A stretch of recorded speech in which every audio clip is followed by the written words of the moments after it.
నిజంగా మనకు విడుదలుందా? ఈ బానిసత్వం నుండి మనం విడిపించడానికి దేవుడు వస్తానని వాగ్దానం చేశాడా? అయితే దేవునికి మనం అందరం కూడా కృతజ్ఞమై ఉన్నాం. దేవుడిని ప్రార్థిద్దాం, దేవుని చిత్తాన్ని నెరవేరుద్దాం. దేవుని వాక్యాన్ని పట్టుకొని మాట్లాడినప్పుడు దేవుడు ఆ కార్యం చేస్తాడని వాళ్ళందరూ కూడా అప్పటి నుంచి మొదలు పెట్టారు. ఎక్కడున్నావయ్యా మా తిప్పల దేవుడు, నువ్వు ఎక్కడున్నావు? మమ్మల్ని విడిపిస్తానని వాగ్దానం చేస్తే నీ వాగ్దానాన్ని నువ్వు నెరవేర్చవా? నువ్వు దేవుడు కదా అని వాడు మాట్లాడుతున్నప్పుడు ప్రియులారా, ఒక దినాన సమయం వచ్చింది. మోసే తన సొబుద్ధి మీద ఆధారపడి ఒక వ్యక్తిని చంపి వెళ్ళిపోయాడు. ఇప్పుడు మోసేలో ఉన్నటువంటి ఇజ్జలని తీసివేయడానికి దేవుడికి 40 సంవత్సరాలు పట్టిందంట. హల్లెలూయా. 40 సంవత్సరాల వయసు, ఆ నుంచి వెళ్ళిపోయి 40 సంవత్సరాలు అవుతుంది. ఇప్పుడు 80 సంవత్సరాల వయసులో ఏం చేస్తున్నాడంటే, ఇక ఇజ్రాయేల్ విడిపించడం నా వల్ల ఎంతో కాదో, ఇక దాని గురించి ఆలోచించే ఎందుకులని ప్రతిరోజు ప్రార్థన చేస్తున్నాడు, మొరపెడుతున్నాడు. కానీ దాని మీద ఏం లేదంటే ఆయనకు మనసు లేదు. అప్పుడు తన ప్రజలు తను ఎక్కడున్నావని దేవుడితో మాట్లాడుతున్నప్పుడు అప్పుడు దేవుడు రంగం మీదకి వచ్చాడు. హల్లెలూయా. అప్పుడు రంగం మీదకి వచ్చి ఎక్కడో ఆ కొండలో గొర్రెలు కాస్తున్నటువంటి మోసే దగ్గరికి ఒక వింతైనటువంటి విచిత్రమైనటువంటి ఒక కార్యాన్ని జరిగిస్తున్నాడు దేవుడు. హల్లెలూయా. ఏమిటి ఆ కార్యం? పొద కాలిపోతుంది. పొద కాలుతుంది కానీ అక్కడ కాలిపోట్ల పొద, అగ్ని దిగి వచ్చి పెద్ద మంట వస్తుంది కానీ ఆ పొద మాత్రం కాలిపోవట్ల. ఏమిటి అని మోసే ఒకసారి దూరాలు చూసినప్పుడు అక్కడ ఒక స్వరం మోసతో మాట్లాడుతుంది. హల్లెలూయా. నా దగ్గరకు రావచ్చు మోసే, నా దగ్గరకు రావచ్చు. దేవుని ప్రణాళికంతా ఏమయ్యానంటే మోసే కోసమే. హల్లెలూయా.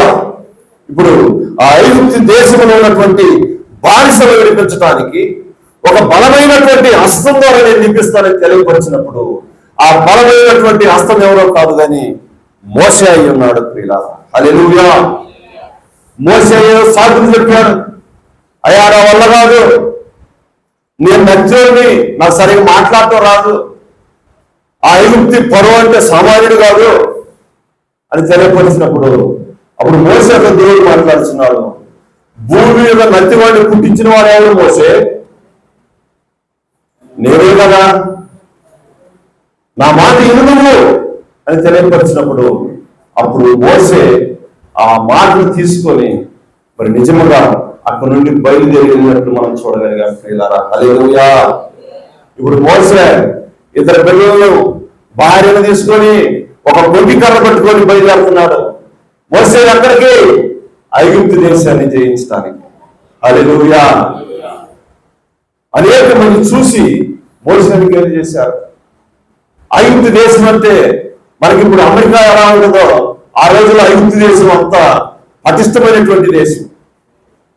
అక్కడ సైనికులు, అక్కడ ఉన్నటువంటి ఆయుధాలు, గొప్ప గొప్ప ఆయుధాలు వెళ్ళినటువంటి వారు ఐగుప్తీయులు అంటే. కాబట్టి అనేక మంది మోసేని చూసి వాళ్ళు ఏం చేశారంటే గేలి చేశారు. మోసే, నువ్వు ఐగుప్తు దేశాన్ని జయించడానికి పోతున్నావు అని మాట్లాడినప్పుడు, అవును నేను ఐగుప్తు దేశాన్ని జయించడానికి వెళ్తున్నాను, దేవుడు నాతో మాట్లాడాడు, రాత్రి నన్ను వెళ్ళమన్నాడు, అందుకే నేను బయలుదేరానని మోసే వెళుతుంటే ప్రియులారా అనేక మంది రకరకాలుగా మాట్లాడుతున్నారు. అయితే సరాసరిగా మోసే ఐగుప్తు ఫరో వద్దకు వెళ్ళాడు. హల్లెలూయా. హల్లెలూయా. మోసే అప్పటి నుండి తన స్వబుద్ధి మీదనే ఆధారపడలేదు కానీ దేవుని వాక్యంపై ఆధారపడి ఉన్నాడు ప్రియులారా. హల్లెలూయా. దేవుని వాక్యంపై ఆధారపడినప్పుడు, దేవుని చిత్తాన్ని నెరవేర్చాలని ఉద్దేశం కలిగి ఉన్నప్పుడు నిశ్చయముగా దేవుడు 10 తెగుల ద్వారా ఐగుప్తుని ఒడిచినట్టు మనం చూడగలిగాం. ఎర్ర సముద్రంలో పాయలు చేశాడు. నీ కర్ర చూపించమన్నప్పుడు, కర్ర చూపించినప్పుడు ఎర్ర సముద్రము పాయలై ఆలింగాలు నడిచినట్టు మనం చూడగలిగాం ప్రియులారా. ఇంకా ఏమో అద్భుత కార్యాలు జరిగాయి. బండ నుండి జీవజలముల ఓటొచ్చింది. 20 లక్షల మంది వారు తాగుతుండగా ఆ నీరు మాత్రం అయిపోలేదు. అంతేకాదు కానీ ఆ బండ వారు ప్రయాణం అయిపోతుంటే వారితో పాటు ఆ బండ కూడా నడిచినదని దేవుని వాక్యం తెలియపరుస్తూ ఉంది ప్రియులారా. హల్లెలూయా, హల్లెలూయా. మోసే గారు గొప్ప కార్యములు జరిగించాడు. దేవుడు మారును మధురముగా మార్చాడు. ఎర్ర సముద్రమును పాయలు చేశాడు. ఆకాశములను మన్నాను కురిపించాడు. అయినను మోసే కానాను దేశం చేరలేకపోయాడు. ఒక యెహోవా వచ్చాడు మళ్ళీ. అది ఎవరంటే యెహోషువ. హల్లెలూయా. యెహోషువ రంగంలో దిగి ఉన్నాడు. యెహోషువ గొప్ప కార్యములు జరిగించి ఉన్నాడు. ఏకో పట్టణాన్ని కూడగొట్టాడు. నిజముగా మనం చూసినట్లయితే ప్రియులారా, ఎన్నో గొప్ప కార్యములు మహత్కార్యములు చేశాడు. ఒక రోజంతా సూర్యుని చంద్రుని ఆపాడు.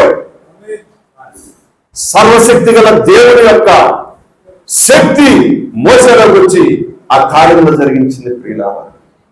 అలాగే మోసే తన స్వబుద్ధి మీద ఆధారపడలేదు. మోసే దాని కొరకు పాకులాడలేదు. అది కావాలని మోసే వెంబడించలేదు, కానీ దేవుడే అది అతనికి ఇచ్చి ఉన్నాడు. హల్లెలూయా. యెహోషువ కాలేబులు ఆ కానాను దేశం చేరి ఆ 12 గోత్రాలకు ఆ కానాను దేశాన్ని పంచించారు. కాబట్టి ప్రియులారా, స్వబుద్ధి మీద ఆధారపడినప్పుడు జరిగే కార్యం ఏమిటనుక అది మరణం అని దేవుని ప్రవక్త మాట్లాడి ఉన్నాడు. హల్లెలూయా. కాబట్టి మన స్వబుద్ధి మీద మనం ఆధారపడినట్లయితే ఇంకా చాలా ఉన్నాయి చెప్పాల్సినవి. అవన్నీ చెప్పడానికి మనకు సమయం లేదు. పాస్టర్ గారు ఇచ్చున్నాడు. కాబట్టి ప్రియులారా, మనము మన జీవితాల్లో దేని గురించి ఆలోచిస్తున్నామో మనం పరీక్షించుకోవాలి. దేని గురించి మనం జీవిస్తున్నామో దాని గురించి మనం ఆలోచించుకోవాలి. మనం మన స్వబుద్ధి మీద ఆధారపడుతున్నాము. మన ఇష్టానుసారంగా మనం జీవిస్తున్నామేమో మనం పరీక్షించుకోవాలి. మనం పరీక్షించుకున్నప్పుడు దేవుని వాక్యాన్ని మనము క్రమంగా చేస్తున్నప్పుడు, దేవుని చిత్తాన్ని నెరవేరుస్తున్నప్పుడు నిశ్చయముగా దేవుడి రంగం మీదకి దిగి వస్తాడు ప్రియులారా. హల్లెలూయా. ఇశ్రాయేలులను బానిసత్వంలో నిర్మించిన దేవుడు ఈ చివరి కాలపు ఓటును నిశ్చయముగా ప్రార్థించినట్లయితే దేవుడు దిగిరాడా? హల్లెలూయా. ఈనాడు అనేక మంది వారి సొంత మీద ఆధారపడుతున్నారు. అద్భుతాలు జరిగే కాలం వెళ్ళిపోయింది. అది ఎవరో కానీ బాప్టిస్టులే అంటారు. అద్భుతాలు జరిగే కాలం వెళ్ళిపోయింది. ఆశ్చర్య కార్యాలు జరిగే కాలం వెళ్ళిపోయింది. అది అపోస్తుల్లోనే జరిగింది. ఇప్పుడు మనకాడ జరుగుతాయి. దేవుడు నిన్న నేడు ఒకటే రీతిగా ఉన్నాడని తెలియపరుస్తూ ఉన్నాడు. హల్లెలూయా. ఆయన మారని దేవుడు, మార్పు లేని దేవుడు. ఆయన కార్యాలు ఒకప్పుడు ఉండి ఒకప్పుడు లేకుండా లేవు. ఆయన నిత్యమున్న దేవుడు. హల్లెలూయా. ఆయన మారని దేవుడు. ఆయన మాట ఇచ్చి మరలా వెనక్కి తీసుకునే దేవుడు కాదు. హల్లెలూయా. ఆయన నిన్న దేవుడు నిరంతరం ఏకరీతిగా ఉన్న దేవుడు. హల్లెలూయా. కాబట్టి ప్రియులారా, నోవహు కాలంలో నోవహు ఒక్కడు మాత్రమే నిత్యముగా తన స్వబుద్ధి మీద ఆధారపడలేదు, దేవుడి మీద ఆధారపడ్డాడు. అబ్రహాము దేవుడి మీద ఆధారపడ్డాడు. కాబట్టి నిత్యముగా అబ్రహాము ద్వారా ఒక దేశం వచ్చింది ప్రియులారా. మరి మనము మన స్వబుద్ధి మీద ఆధారపడినట్లయితే మనము నిశ్చయముగా మరణానికి పాత్రలు అవుతాము. ఏదైతే స్వబుద్ధి మీద ఆధారపడింది, దేవుడి వాక్యాన్ని తీసి పక్కన పెట్టి సాధారణ మాటకు లోబడింది, ప్రపంచానికి మరణం వచ్చింది. కాబట్టి ప్రియులారా, మనం ఏం చేస్తున్నాం? మనం ఎటువంటి జీవితాన్ని కలిగి ఉన్నాం? దేవుడి వాక్యాన్ని పరిపూర్ణంగా నెరవేరుస్తున్నామా లేదా? ఆదివారం బుధవారం చర్చికి వస్తే కాదు, ప్రతి దినం కూడా మనము దేవుని కోసము పరితపించి జీవించవలసిన వారమై ఉన్నాం. హల్లెలూయా. పనులుంటే ఎప్పుడు మనం పనిచేసుకుని బతికే వాళ్ళం కాబట్టి మనకు పనులు ఉంటాయి. పనుల కంటే ప్రాముఖ్యమైన దేవుని వాక్యం ఏమని ప్రియులారా. హల్లెలూయా. వాక్యానుసారంగా మనం జీవించినప్పుడు, వాక్యాన్ని పట్టుకొని నిలబడినప్పుడు నిశ్చయముగా మనం దేవుడి రాజ్యములకు వారసులం అవుతాం. హల్లెలూయా. ఇంకొక ఆమె గురించి తెలియపరుస్తాం. ఎవరంటే 12 సంవత్సరాల నుండి రక్తసేవ రావుందరినటువంటి స్త్రీ. ఆమె తనకున్నటువంటి డబ్బు అనేక మంది డాక్టర్ల దగ్గరికి వెళ్ళి ఖర్చు పెట్టి నా వ్యాధి బాగుపడతాను, నేను నా వ్యాధి బాగైతని అనేక చోట్లకు తిరిగి తిరిగి తిరిగి తిరిగి వేసారిపోయి ఇక ధనం లేడం దగ్గర రాళ్ళు దినదినము దినదినం పెరిగిపోతుంది. రక్తచాప జరిగినటువంటి స్త్రీ ఆమె మరుకున్నది తన మనసులో, ఇక నేను ఏ మార్గము చేయలేను, నా ముందుంచబడిన మార్గం ఒకే ఒకటి ఉన్నది. హల్లెలూయా. అదేంటంటే అనేక మంది స్వస్థపడుతున్నారని అన్నది. ఆ మాట కోసం లోబడి ఆమె ఏం చేస్తుందంటే, యేసు ప్రభు ఈ ప్రాంతానికి వచ్చినప్పుడు నేను నిత్యముగా ఆయన శంగు పట్టుకోవడం కాదు, కానీ ఆ శంగును ముట్టితే చాలు నేను బాగుపడతానని ఒక బలమైనటువంటి విశ్వాసాన్ని పట్టుకునేవాడు. యేసు ప్రభు కోసం ఎదురు చూస్తుంది పిల్ల. అనేక మంది ఆ ప్రాంతంలో యేసు ప్రభు చుట్టూండి జరుగుతున్నారు. వస్తున్నప్పుడు ఆయన కూడా చూసింది యేసు ప్రభుని. తన శిష్యులు అనేక మంది ఆయన చుట్టూ ఉన్నారు, అనేక మంది ప్రజలు ఉన్నప్పుడు అవే చేసిందంటే పిల్లారా, ఆ జనంలో ఎంతో కష్టపడి లోపలికి వెళ్ళిపోయి ఆయన శంగును తాకిందన్నాడు దేవుని ప్రవక్త. హల్లెలూయా. ముట్టుకోవడం కాదు కానీ తాకింది తెలియపరుచున్నాడు. ఒక తాకింది, తాకితే కొంచెం యువతలకు వచ్చిన తర్వాత ఆమె అవతలకు వెళ్ళి అక్కడ కూర్చున్నది. అప్పుడు దేవుని ప్రవక్త మాట్లాడుతున్నాడు. యేసు ప్రభు 2 అడుగులు యువతలకు వచ్చానట, నన్ను ఎవరో తాకారన్నాడు, నన్ను ఎవరో తాకినారన్నాడంట. చుట్టూ ఉన్నటువంటి శిష్యులు అంటారు, అయ్యా తాకడం ఏంటి, ఇంతమంది జనసమూహము అందరూ నిన్ను అడ్డుకుంటూ అటు ఇటు ఆడుకుంటూ వెళ్తున్నారు కదా, తాకడం ఏంది అని అన్నప్పుడు, కాదు కాదు కాదు, ఆ తాకటం కాదు, ఆ అడ్డుకోవడం కాదు, ఎవరో నన్ను ముట్టుకున్నారు. హల్లెలూయా. అప్పుడు ఆమె తల నుంచి నేనే ప్రభు అన్నప్పుడు నిత్యముగా నీ వ్యాధి స్వస్థ పొందుతున్నావు. హల్లెలూయా. నీ వ్యాధి బాగుపడిందని తెలియపరిచినప్పుడు పిల్లగా ఆ స్త్రీ అవుతుంది వెళ్ళిపోయింది. హల్లెలూయా. ఆ రక్తస్రావం కలిగినటువంటి స్త్రీ ఆమె దేవునిపై ఆధారపడింది, తన సొగుతుని విడిచిపెట్టింది, దేవునిపై ఆధారపడింది. దేవుని దగ్గరకు వచ్చి ఆయన ముట్టుకుంటే చాలు అనుకుంది, ఆమె స్వస్థ పొందింది. కాబట్టి పిల్లగా మనము కూడా మనకున్నటువంటి వ్యాధి అయినటువంటి ఏదైనా కావచ్చు, మనం నిత్యముగా పరిపూర్ణ విశ్వాసమును మనం ప్రార్థన చేసినట్లయితే ఖచ్చితంగా ఆ వ్యాధిని తొలగించే దేవుడు అయి ఉన్నాడు. హల్లెలూయా. ఆ వ్యాధిని తొలగించే దేవుడు మనకు ఉన్నా కానీ ఆ వ్యాధి గురించి మనం నిలబడలేకపోతున్నాం. మనకున్న వ్యాధి, మనం దాని గురించి విశ్వాసం కలిగి జీవించలేకపోతున్నాం. కాబట్టి మనం విశ్వాసంతో ఉండాలి. మన బుద్ధి, మన స్వబుద్ధి దేవుని రాజ్యాన్ని నెరవేర్చలేదు. మన ఇష్టానుసారంగా మనం జీవించే దేవుని వస్తాలే, దేవుని ఉండాలే మనకంటే సరిపోదు. దేవుని వాక్యాన్ని మనము ఖచ్చితంగా పాటించవలసిన వారమై ఉన్నాము. హల్లెలూయా. దేవుని చిత్తాన్ని నెరవేర్చవలసిన వారు మనం. ప్రతి విషయంలో కూడా మనం ప్రార్థించినప్పుడు, ప్రభువా నీ చిత్తాన్ని నా పట్ల జరిగించయ్యా, హల్లెలూయా, నీ చిత్తాన్ని జరిగించు అని మనం మాట్లాడినప్పుడు నిత్యముగా దేవుడు దిగి వచ్చి ఆ కార్యమును జరిగిస్తాడు. ఈ కొద్ది మాటలు దేవుడు దీవించిన కాక చిన్న ప్రార్థన చేసుకుందాం. తల వచ్చినట్లయితే. మహాపరిశుద్ధుగా గొప్ప దేవాలయ స్తోత్రములు చెల్లిస్తున్నాం. ప్రభువా, దేవుడు రాత్రి కాల సమయంలో ప్రభువా తండ్రి ఈ సొబుద్ధిని ఆధారం చేసుకొనక అని మాతో మాట్లాడావు. ప్రభువా ఇదిగో నా తండ్రి, ఎవరెవరు నా తండ్రి వారి సొబుద్ధిని ఆధారం చేసుకుని జీవించారు, సొబుద్ధిని ఆధారం చేసుకున్నాక జీవించిన వారు నా తండ్రి అనేక మందిని మేము తెలుసుకుని ఉన్నాం. ప్రభువా నిజముగా నా తండ్రి మేమును అటు విశ్వాసమును కలిగి నా తండ్రి నీ వాక్యానికి లోబడి వాక్యానుసారమైనటువంటి జీవితాన్ని కలిగి ఎంతబడి విశ్వాసమును కలిగి జీవించే భాగ్యమును మాకు దయచేయండి. నీ చిత్తానుసారమైనటువంటి జీవితాన్ని మా అందరికీ దయచేయమని ప్రభు చూడమని మా ప్రభువును రక్షకుడు యేసయ్య పరిశుద్ధ నామమును బట్టి అడుగుతున్నాము. ఆమేన్. ఆమేన్. సమయాన్ని ఆశీర్వదించండి.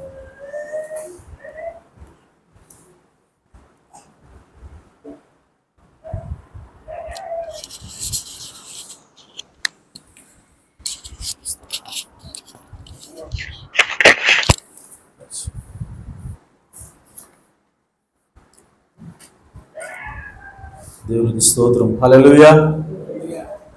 చాలా సంతోషం.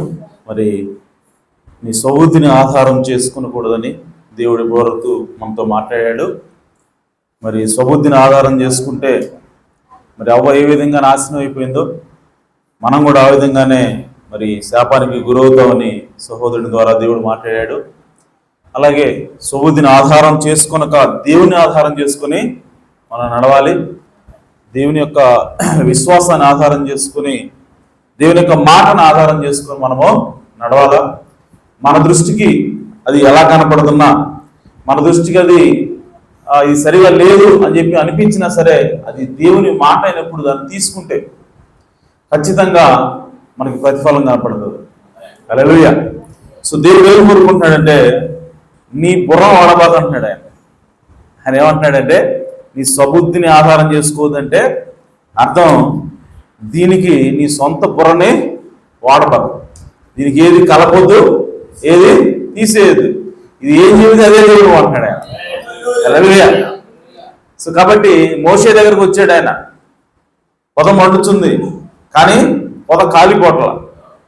ఇదేంటి అని చెప్పి దేవుడు ఆ మోషే ఆ పొద దగ్గరికి వెళ్ళినప్పుడు ఆయన అంటున్నాడు, మోషే నా ప్రజల యొక్క మొర నేను విన్నాను, వాళ్ళని ఎప్పుడు విడిపించడం కోసం నేను దిగి వచ్చాను, కాబట్టి ఇప్పుడు నేను ఐగుప్తు దేశాన్ని పంపిస్తున్నాను, నువ్వు నా ప్రజలు తీసుకున్నా అని చెప్పి అన్నప్పుడు మోషే చాలా చెప్పాడు, అయ్యా నేను నత్తివాడిని, నత్తి పెదవులు గలవాడిని, నా మాట ఎవరు వినరు, నేనేంటి దేవుడు పంపించడం ఏంటి అని చెప్పి వాళ్ళు అడుగుతారు అని చెప్పని ఎన్నో సాకులు చెప్పడానికి ప్రయత్నం చేశాడు. కానీ దేవుడు అన్నాడు, నేను నిన్ను పంపిస్తున్నాను, నువ్వు వెళ్ళు అని చెప్పి అన్నాడు. హల్లెలూయా. అంత మాత్రమే కాదు, ఆ మోషే నేను ఒక్కడిని ఐగుప్తు దేశానికి వెళ్ళి ఐగుప్తు దేశం మీద నేను ఏ విధంగా పోరాడగలను అని చెప్పి ఇక ఆలోచించలేదు. నిజానికి మనల్ని ఒక్కడిని పిలిచి నువ్వు అమెరికా మీద పోనంటే ఎట్లా ఉంటుంది మనకి? మాకేమైనా సైన్యం ఇస్తారండి, ఎన్ని లక్షల సైన్యం ఇస్తున్నారు, ఎన్ని యుద్ధ విమానాలు ఇస్తున్నారు, ఎన్ని అణుబాంబులు ఇస్తున్నారు చెప్పి అడుగుతాం. ఏమి లేరు బాబు, నువ్వు ఒక్కడే పోయి చెప్పి అన్నాను. మనం నమ్మగలుగుతాం, మనం పోగలుగుతామా? కానీ మోషే ఏం మాట్లాడాల. స్టార్టింగ్లో కొంచెం వ్యతిరేకించడానికి లేదయ్యా నేను పోనని చెప్పి అనడానికి ప్రయత్నం చేశాడు. కానీ వన్స్ కన్విన్స్ అయిన తర్వాత మాట్లాడేది దేవుడే. సో ఇందులో ఎలాంటి డౌట్ లేదని చెప్పి ఎప్పుడే దానికి అనుమానం తీరిపోయిందో ఇక దేవుడు ఏం చెబితే ఆయన నమ్ముతూ ఉన్నాడు. కాబట్టి అయ్యా నేను ఒక్కడిని ఏం చేయగలను, నా వల్ల ఏమవుతుంది, నేను వెళ్ళటం ఏంది, దేశాన్ని చేయించడం ఏందని చెప్పి అడగల. కానీ దేవుని మాటను నమ్మాడు కాబట్టి మోషే ఆ విధంగా ఐగుప్తు దేశం నుంచి ఇశ్రాయేలు ప్రజలను విడిపించి బయటకు తీసుకురాగలిగాడు ఆయన. హల్లెలూయా. కాబట్టి మన సొంత బుద్ధిని ఎప్పుడు కూడా మనము వాడకూడదు. దేవుడు ఆ పని చేయమంటే చేయటమే. నువ్వు ఈ విధంగా నమ్ము, నీ కార్యం సాధ్యమవుతుందని చెప్పి దేవుడు చెప్తే దాన్ని నమ్మటం మనం చేయవలసింది. కాబట్టి ఈ సోదరులారా మనం ఎప్పుడు కూడా మన సొంత బుద్ధిని ఆధారం చేసుకోకూడదు, దేవుని యొక్క మాటను మాత్రమే ఆధారం చేసుకోవాలి. హల్లెలూయా. చాలా చక్కటి వర్తమానాన్ని సహోదరుడు అందించాడు. సహోదరుడిని దేవుడు సమృద్ధిగా దీవించింది గాక. అలాగే ఉదయకాల వర్తమానం మరి సహోదరుడు జోసెఫ్ గారు అందించారు. మరి మంచి వర్తమానం చెప్పారని చెప్పి నేను విన్నాను. మరి కాబట్టి సహోదరుడు జోసెఫ్ గారిని కూడా దేవుడు దీవించింది గాక. మరి అనుకున్న రీతిగా నేను అనంతపురం అవతల కళ్యాణదుర్గం అనేటువంటి ఊరు వెళ్ళవలసి వచ్చింది. ఎందుకంటే మా తాతయ్య తోడబుట్టినటువంటి తమ్ముడు దానయ్య అని పేరు, ఆయన యొక్క సతీమణి మేరీ, ఆమె పేరు నాయనమ్మ నాకు. సో ఆమె నిద్రించింది ప్రభునందు. కాబట్టి ఆమెని మరి సడన్గా ఆ వార్త తెలిసినప్పుడు మరి శనివారం మార్నింగ్ 10 గంటలకు మేము బయలుదేరి మరి వెళ్లాల్సి వచ్చింది. మరి నిన్న శనివారం ఉదయం 10 గంటలకు బయలుదేరాం. అంటే ఇక్కడి నుంచి మేము 8 గంటలకు బయలుదేరాం. సో బయలుదేరి వినుకొండ బైక్ మీద వెళ్ళాం, అక్కడ నుంచి కారు. ఆ విధంగా అనంతపురం వెళ్ళేసరికి ఖచ్చితంగా 5:30 అయింది. ఆ కళ్యాణదుర్గం వెళ్ళేసరికి 5:30 అయింది. మేము డైరెక్ట్గా బరియల్ గ్రౌండ్ దగ్గరికి వెళ్ళాం. సో ఆ టైంకే మేము వితిన్ టైంలో రీచ్ అయ్యాం. వెళ్ళిన తర్వాత ఒక గంట సమయం పట్టింది సమాధి కార్యక్రమం చేయడానికి. సో మేము కరెక్ట్ టైంకి చేరుకున్నాం దేవుని కృపను బట్టి. దేవుడు క్షేమంగా తీసుకెళ్ళాడు. మరి ఆ తర్వాత మళ్ళీ వాళ్ళు అన్నారు, ఈరోజు రాత్రి మీరు ఇక్కడే ఉండండి, రెస్ట్ తీసుకోండి, రేపు మార్నింగ్ వెళ్ళని చెప్పంటే సరే అని చెప్పి అక్కడే ఉన్నాం. అయితే మార్నింగ్ మరి బయలుదేరటం మరి వెంటనే అవ్వదు కదా.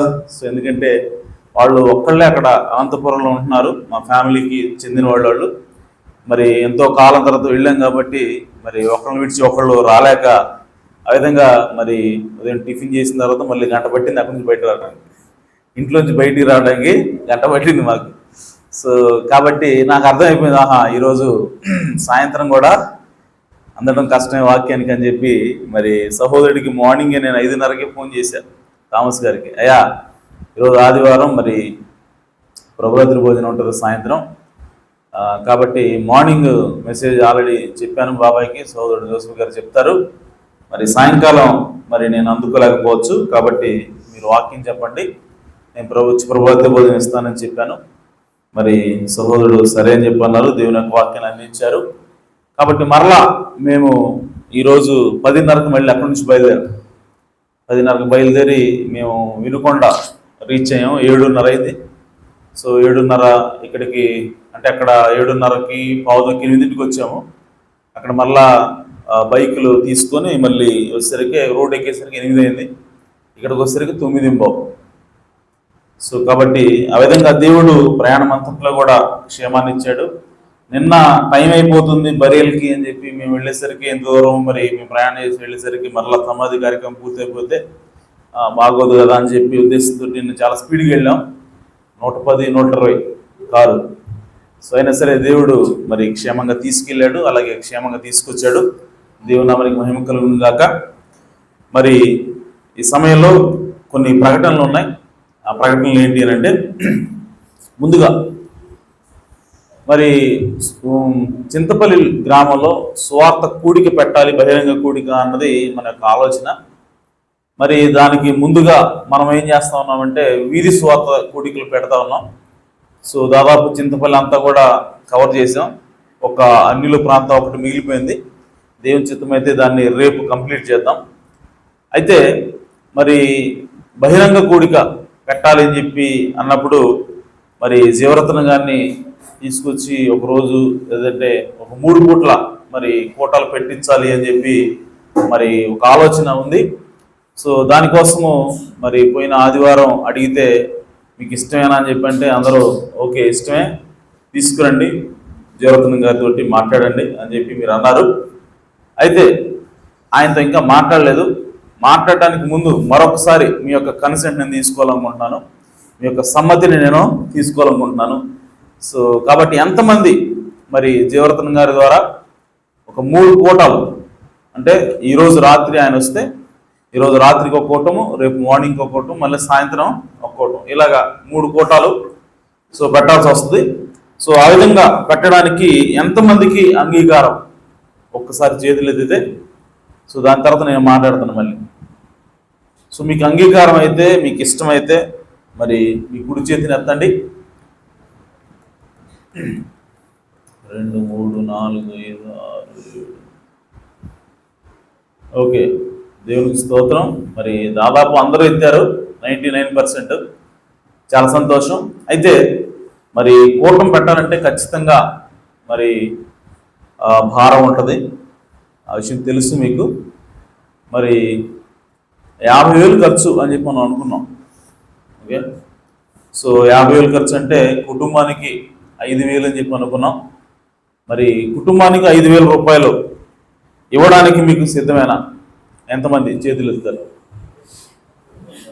1, 2 దేవునికి స్తోత్రం, 3, 4, 5 దేవునికి స్తోత్రం, 6 దేవునికి స్తోత్రం, 7 ప్రైజ్ ది లార్డ్. అంతేనాక? రైట్. 4,000 ఇచ్చేవాళ్ళు ఎంతమంది? 3,000 ఇచ్చేవాళ్ళు,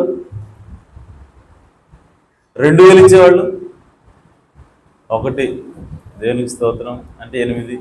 ఓకే, 9. అదేంటి 5,000కి ఇస్తారు, మళ్ళీ 2,000 కూడా ఇస్తున్నారా? అంటే 7,000 ఇస్తారా? దేవునికి స్తోత్రం. సరే, ఏది అయినప్పటికీ మరి ఎందుకనంటే కూటం అంటే ఖచ్చితంగా మరి ఒక మనిషి ఒక చోట నుంచి రావాలి, సో సౌండ్ సిస్టమ్ తీసుకొని రావాలి, ఇవన్నీ కూడా ఖర్చుతో కూడుకున్న వ్యవహారాలు కాబట్టి కూటం అంటే ఖచ్చితంగా మరి ఆర్థికంగా భారం ఉంటుంది. సో కాబట్టి దానికి తగ్గ ఫలితం కూడా దేవుడు మీకు ఖచ్చితంగా మీకు ఆశీర్వాదాలు ఇస్తాడు. ఎందుకంటే దేవుడు ఎప్పుడూ కూడా ఉచితంగా తీసుకోడు కదా. నేను చాలాసార్లు చెప్తూ ఉంటాను, ఆయనకి మనం ఏదైనా ఇస్తే ఖచ్చితంగా దానికి ఆయన రెట్టింపు దయచేసి దేవుడే అన్నాడు. ఓకే, సో బెస్ట్ ఎగ్జాంపుల్ ఏంటి అంటే పేతురు దగ్గర పడవడికి తీసుకున్నాడు ఆయన. పేతురు కొంచెం నీ పడవ ఇస్తావా, కొద్దిసేపు నేను వాక్యం చెప్తాను నీ పడవలో నిలబడి అన్నాడు. సరేనా తీసుకో అన్నాడు. తీసుకున్న తర్వాత కొద్దిసేపు ఆయన నిలబడ్డాడు, ఆ వాక్యం చెప్పాడు, వర్తమానం చెప్పాడు ఆ పడవలో నిలబడి. ఆ తర్వాత ఇప్పుడు పేతురికి డబ్బులు ఇవ్వాలి. పేతురుని వాడుకున్నాడు కదా, పేతురు పడవ వాడుకున్నాడు కదా. అందుకని ఇప్పుడు దేవుడు ఏమన్నాడంటే కొంచెం లోపల పోని పడవ అన్నాడు. వెళ్ళిన తర్వాత ఇక్కడ చేపలు పట్టినట్టుగా వల వేయని చెప్పినప్పుడు ఆ వల పిగిలిపోయేంతగా, అలాగే ఆ పడవ మునిగిపోయేంతగా చేపలు పట్టాడు పేతురు. హల్లెలూయా. నిజంగా అక్కడ చేపలు లేవు, కానీ చేపలు ఇచ్చాడు దేవుడు. ఎందుకనంటే తన ఓడని దేవుడికి ఇచ్చాడు కాబట్టి. హల్లెలూయా. కాబట్టి దేవుడు ఏది కూడా అచ్చుండే దేవుడు కాదు, ఎవరికి కూడా అప్పుండే దేవుడు కాదు. కాబట్టి మీకు ఖచ్చితంగా సహాయం చేస్తాడు. అయితే నేను ఇందులో బలవంతమే లేదండి. ఓకే, మీకు ఇష్టమైతేనే ఇష్టపూర్వకంగా ఇవ్వండి. ఇంకో విషయం కూడా చెప్తున్నాను, ఇష్టపూర్వకంగా ఇస్తేనే దేవుడు మిమ్మల్ని ఆశీర్వదిస్తాడు. హల్లెలూయా. బలవంతంగా మళ్ళీ ఇవ్వకపోతే ఏమైనా అనుకుంటారేమో. సో కాబట్టి అలాంటి మొహమాటాలతో ఇవ్వద్దు. దేవుడి మీద మీకు నమ్మకం ఉంది, దేవుని మీరు ప్రేమిస్తున్నారు కాబట్టి ఆ సువార్త వినిపించాలి, అందరికీ కూడా ఈ సువార్త అందాలి అన్నటువంటి దేవుని ప్రేమతో మీరు కనుక ఇస్తే ఆమేన్, ఖచ్చితంగా దేవుడు మిమ్మల్ని దీవిస్తాడు, ఆశీర్వదిస్తాడు. హల్లెలూయా. కాబట్టి ఇప్పుడు ఎవరైతే చేతులు ఎత్తారో మరి మేము గుర్తుపెట్టుకోం. ఓకే, సో కాబట్టి మీరు చెప్పినటువంటి మాట ఎవరికి చెప్తున్నారంటే దేవునికి చెప్తున్నారు, నాకు చెప్పలేదు. ఓకే, మీరు చేతులు ఎత్తింది ఎవరికి? యేసుప్రభుకి ఎత్తారు. కాబట్టి మీ హృదయానికి తెలుసు, దేవుడికి తెలుసు. కాబట్టి 5,000 మీకు ఒకవేళ కష్టంగా ఉన్నా సరే అడ్జస్ట్ చేసి ఇవ్వండి, దేవుడు ఖచ్చితంగా మిమ్మల్ని దీవిస్తాడు. హల్లెలూయా. కాబట్టి మనం ముందుకు వెళ్దాం. అయితే రేపు పొద్దున మరి జీవరత్న గారితో మాట్లాడి ఒక డేట్ తీసుకుంటాను. ఆ తర్వాత నేను మీకు తెలియజేస్తాను, దాన్ని బట్టి మనం ముందుకు వెళ్దాం. Okay, right. అలాగే రెండవ ప్రకటన ఏంటి అంటే మరి చేజర్ల గ్రామం నుంచి మనకి సువార్త కూడికి పెట్టడానికి ఆహ్వానం వచ్చింది. మరి సహోదరుడు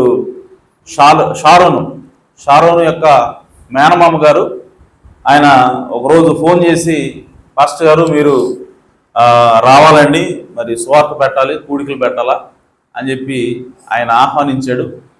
అయితే ఒకరోజు డేట్ చెప్పండి అని చెప్తే ఈరోజు మాట్లాడాను. మాట్లాడినప్పుడు గురువారం సెట్ చేసాం. ఆమేన్. ఈ వారము, ఇది ఆదివారం కదా. ఓకే, ఈ వారంలోనే సోమ, మంగళ, బుధ, గురువారం రోజు మనకి చేజర్లో సువార్త కూడిక ఉంటుంది. కాబట్టి దానికి సంఘం అంతా కూడా కలిసి వెళదాం. ఆటోలు, వెహికల్స్ ఏర్పాటు చేస్తాము, సో సంఘం తరఫు నుంచి. కాబట్టి మీరు ఆ రోజు సాయంకాలం పూట ఉంటుంది. ఓకే, కాబట్టి మనం 4 ఆ టైంలో బయలుదేరి వెళ్ళి అక్కడ సువార్త కూడిక మనం సువార్త ప్రకటించి మళ్ళీ తిరిగి వద్దాం ఆటోలో. భోజనానికి కానీ దేనికి కూడా మీరు ఇబ్బంది పడాల్సిన అవసరం లేదు. ఓకే, సో దేవుడు అన్నీ కూడా సమకూరుస్తాడు. అయితే గురువారం మరి సాయంత్రం మీ యొక్క డైరీలు ఖాళీ ఉంచుకోండి. ఓకే, ఏ పనులు పెట్టుకోవద్దు. మనం వెళదాం, సువార్త ప్రకటిద్దాం. అక్కడ దేవుని పిల్లలు ఎవరైనా ఉంటే వాళ్ళు దేవుని యొక్క ఆత్మ చేత ఆకర్షించబడి వాళ్ళు రక్షించబడాలని మీరు ప్రార్థన చేయండి, ప్రార్థనలో పెట్టండి. ఆమేన్. రైట్. ఇంకేమైనా ఉన్నాయా ప్రకటనలో? ఇంకేం మర్చిపోయామా చెప్పాల్సినవి?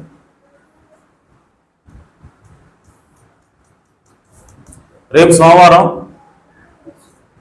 వీధి సువార్త కూడిక ఉంటుంది. సహోదరులు సైదారావు. ఓకే, సో సహోదరు సైదారావు గారి మన ఆర్ఎంపీ డాక్టర్ గారు ఉన్నారు కదా, సో వాళ్ళ ఇంటి దగ్గర మరి కూడిక ఉంటుంది. కాబట్టి రేపు సాయంత్రం కూడా కూడిక ఉంటుంది, దానికోసం సిద్ధపడవలసిందిగా అలాగే ప్రార్థన పూర్వకంగా రావాల్సింది ప్రభుపేట మనం చేస్తాం. ఆమేన్. రైట్. ఇంకేమైనా ఉన్నాయా? ఈరోజు సండే స్కూల్ బాగా జరిగిందా? దేవునికి స్తోత్రం. సో దేవుడు ఒక్కొక్క మెట్టు మనల్ని ఎక్కిస్తున్నాడు. అలాగే దేవుడు మరి మనకి 2 అసిస్టెంట్ పాస్టర్లు ఇచ్చాడు దేవుడు. సో ఇట్లాంటి సమయంలో దేవుడు మరి అట్లాంటి యొక్క క్రమాన్ని దేవుడు ఉపయోగించుకుంటాడు. హల్లెలూయా. అసలు దేవుడి క్రమాన్ని మనం పాటించలేదు అనుకో, ఈరోజు మరి నేను అక్కడికి వెళ్ళి ప్రశాంతంగా రాలేను. సో ఈరోజు ఈ విధంగా నేను అక్కడికి వెళ్ళి మరి అది అత్యంత మరి ఎమర్జెన్సీ పనులు అట్లాంటివి వస్తుంటాయి పాస్టర్ గారికి. సో అటువంటి సమయంలో మరి అసిస్టెంట్ పాస్టర్లు ఈ విధంగా ఉపయోగపడతారని దేవుడు ఆ క్రమాన్ని పెట్టాడు. సో దాన్ని మనం ఫాలో అవుతున్నాం కాబట్టి మరి ఈ విధంగా ఈరోజు మనం దేవుని యొక్క కార్యక్రమానికి, దేవుని యొక్క వాక్యానికి, ఆరాధనకి ఎలాంటి ఆటంకం లేకుండా మనం సాగిపోయింది. సో ఈరోజు సహకరించినటువంటి మరి సోదరుడు జోసెఫ్ గారిని, అలాగే సోదరుడు థామస్ గారిని దేవుడు సమృద్ధిగా దీవించును గాక. ఆమేన్. సరే, తలవంచినట్లయితే చిన్న ప్రార్థన చేద్దాం. ఆ తర్వాత మనం ప్రభురాత్రి భోజనాలకు వెళ్దాం. సర్వోన్నతుడా, సర్వశక్తి గల తండ్రి, మా రక్షకుడా, మా విమోచకుడా, మీ ఘనమైన ఉన్నతమైన నామమునకు స్తుతులు స్తోత్రం చెల్లిస్తున్నాం. ఇదిగో ప్రభువా, ఇప్పటి వరకు మీ కుమారుని నిలబెట్టుకొని మాతో మాట్లాడావు ప్రభువా. మీ సౌబుద్ధిని ఆధారం చేసుకోవద్దు, నా మాట ప్రకారం మీరు జీవించండి, నా మాట చొప్పున మీరు చేయండి, నేను మిమ్మల్ని దీవిస్తాను, ఆశీర్వదిస్తాను అని చెప్పిన దేవుడు ప్రభువా. అందుని బట్టి మీ నామాన్ని స్తుతిస్తున్నాం, ఘనపరుస్తున్నాం. మీ మాట చొప్పునే మేము జీవించడానికి మాకు సహాయం చేయండి. మా సొంత ఆలోచనలు, సొంత తలంపులను మేము పక్కన పెట్టి కేవలం మీ ఆలోచన, కేవలం మీ మాట మాత్రమే తీసుకొని ప్రభువా నేను ముందుకెళ్ళేటువంటి భాగ్యాన్ని మాకు దయచేయండి ప్రభువా. అలాగే నా తండ్రి మరి ప్రభువా, ఉదయకాలము వాక్యం అందించినటువంటి సహోదరుడు థామస్ జోసెఫ్ గారిని దీవించండి. అలాగే సాయంకాలం ప్రభువా వాక్యం అందించినటువంటి థామస్ గారిని దీవించండి ప్రభువా. ఇదిగో నా ప్రభువా, ఈ సమయంలో మరి ప్రభురాత్రి భోజనాలకు మేము వెళ్ళబోచుండగా మీ కృప తోడుగా ఉంచమని ప్రార్థిస్తున్నాను. అలాగే నా తండ్రి మరి నాయనమ్మ యొక్క భూస్థాపన కార్యక్రమానికి క్షేమంగా తీసుకెళ్ళి క్షేమంగా ప్రభువా నన్ను తీసుకుని వచ్చిన దేవా మీకు స్తోత్రం ప్రభువా. ప్రయాణమంతట్లో తోడున్నందుకే స్తుతులు స్తోత్రం చెల్లిస్తున్నాను. ఈ సమయంలో ప్రభువా మరి ప్రభురాత్రి భోజనాలకు మేము వెళ్ళబోచుండగా మమ్మల్ని అందరినీ కూడా సమృద్ధి ఆయత్తపరచమని ప్రభువా, మమ్మల్ని సిద్ధపరచమని, అయా మా దోషములను, మా అపరాధములను మీ సన్నిధిలో ఒప్పుకోవడానికి ప్రభువా సమయాన్ని దయచేయమని, ఇదిగో ప్రభువా మమ్మల్ని యోగ్యులుగా చేయమని ప్రార్థిస్తున్నాను తండ్రి. ఈ కృప చూపించండి, దయ చూపించమని మా ప్రభువును రక్షకుడునైనా యేసుక్రీస్తు నామములో ప్రార్థించడి వేడుకుంటున్నాను పరమ తండ్రి. ఆమేన్, ఆమేన్. అందరూ కూడా తలలు వంచి మరి ఎవరైతే యేసుక్రీస్తు నామములో బాప్తిసం తీసుకున్నారో వాళ్ళందరూ కూడా ప్రభురాత్రి భోజనంలో పాల్పంపులు పొందొచ్చు. కాబట్టి మీరు ఎక్కడ ఉంటే అక్కడే మరి మోకాళ్ళు వేయచ్చు, లేదంటే కుర్చీలను కూర్చొని, కింద కూర్చోలేని వాళ్ళు, మోకాళ్ళు వేయని వాళ్ళు కూర్చొని మరి దేవునికి మీ అంతటా మీరే ప్రార్థన చేయండి. ఏ ఒక్కరు కూడా మౌనంగా ఉండొద్దు. ప్రతి ఒక్కరూ కూడా మరి ప్రభురాత్రి భోజనం అంటే మన కొరకు యేసుక్రీస్తు చిందించినటువంటి రక్తానికి సాదృశ్యంగా ఉన్నటువంటి ద్రాక్షారసాన్ని, అలాగే మన కొరకు నల్లగొట్టబడినటువంటి యేసుక్రీస్తు యొక్క శరీరానికి సాదృశ్యంగా ఉన్నటువంటి రొట్టెను మనం తినబోతున్నాం. కాబట్టి దాన్ని అయోగ్యంగా తీసుకోకూడదని దేవుని యొక్క వాక్యం తెలియజేస్తా ఉంది. కనుక మనల్ని మనం పరిశీలించుకోవాల్సినటువంటి అవసరం ఉంది. ఎవరు మరి ఎటు తిరగొద్దు, కదలొద్దు, మరి తలలు వంచండి. ఎవరు కూడా తలలు లేపొద్దు, కళ్ళు తెరవద్దు. ప్రతి ఒక్కళ్ళు కూడా మరి ప్రార్థనాపూర్వకంగా ఉండండి. దేవుణ్ణి అడగండి, ప్రభువా మా దోషములను, అపరాధములను మన్నించు తండ్రి. అయా మమ్మల్ని యోగ్యులుగా చేయి ప్రభువా. ఇదిగో ప్రభురాత్రి భోజనంలో పాలుపంపులు పొందబోచుండగా అయా మాకు సహాయం చేయండి, మా దోషముల అపరాధములను మన్నించండి అని చెప్పి ప్రతి ఒక్కరూ కూడా ప్రార్థన చేసుకుందాం. తద్వారా దేవుడు మన యొక్క పాపాలని, మన యొక్క అతిక్రమాలని యేసుక్రీస్తు యొక్క రక్తం క్రిందకి పెడదాం. అప్పుడు దేవుడు వాటిని మరుపునే సముద్రంలో పడవేసి